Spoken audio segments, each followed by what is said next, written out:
Assalomu alaykum hurmatli kuzatuvchilar. Bugungi videomizda prostoy mejigar bloklarda juda ham ko'p qulflanib qolish holatlari kuzatiladi. Xuddi shu masalani yechimini qilganmiz. Aslida bu muammoni kelib chiqish sababi eshik knopkalari suv tegish natijasida aksinaverib, zanglab tok o'tkazmay qolish. Ya'ni eshikni ochganimizda mejigardi blogi eshikni ochib yopilganini ko'rmay qoladi. O'shani hisobiga eshikni ochib haydab ketadigan vaqtda qulflanib qolib, seriallarimiz cholib qoladi. Bu albatta juda ham yoqimsiz holat. Gap o'rinda bitta ma'lumotni berib o'tib ketaman. Internetda juda ham ko'p videolarda kuzatamiz. Mejigardi blogini qopqog'ini ochsangiz, shu yerda bitta chipi bor edi, chipini chiqarib tashlasangiz, boshqa unaqa holat kuzatilmaydi, eshiklarimiz qulflanib qolmaydi deydi. Bu hech qanaqangi chip emas, bu oddiygina permechka. Bu permechkaning o'zi vazifasi bir qator tushuntirib o'tib ketamiz. Bu yerda ko'rsatilgan 1, 2, 3, 4 raqamlar bilan belgilab qo'yilgan.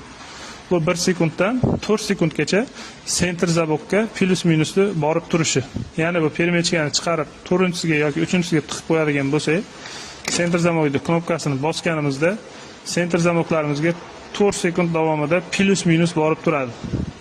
Ya'ni plus minus borib turgani hisobiga agar tiqib qo'yadigan bo'lsangiz, sentr zamoklarimiz tezda ishdan chiqadi, ya'ni kuydirib yuboradi.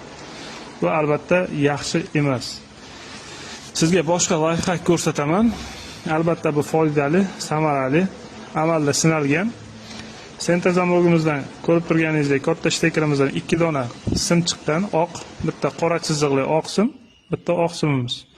Shunda mashinani ochgan vaqtimizda minus keladigan simini topib olamiz va ikkinchi stekerimizdagi ko'k simni o'sha simga ulab qo'ysak kifoya. Buni minus tomoni, eshikni ochgan vaqtimiz avarenkamiz ishlamaydi, sirenamiz ishlaydi. Quflagan vaqtimizda avarenka ham yonib o'chadi, sirena ham ishlaydi. Boshqa hech qanaqa opasniy tomonlari yo'q, zamokani bermaydi, go'zal holatda ishlaydi. Kimga videomiz foydali bo'lgan bo'lsa, shu videoni eshigi quflanib qoladigan tanishlaringizga jo'natib qo'ying va videomiz rivoji uchun like tugmachasini bosib qo'yib, videoni tanishlarga jo'natib qo'yishni unutmang.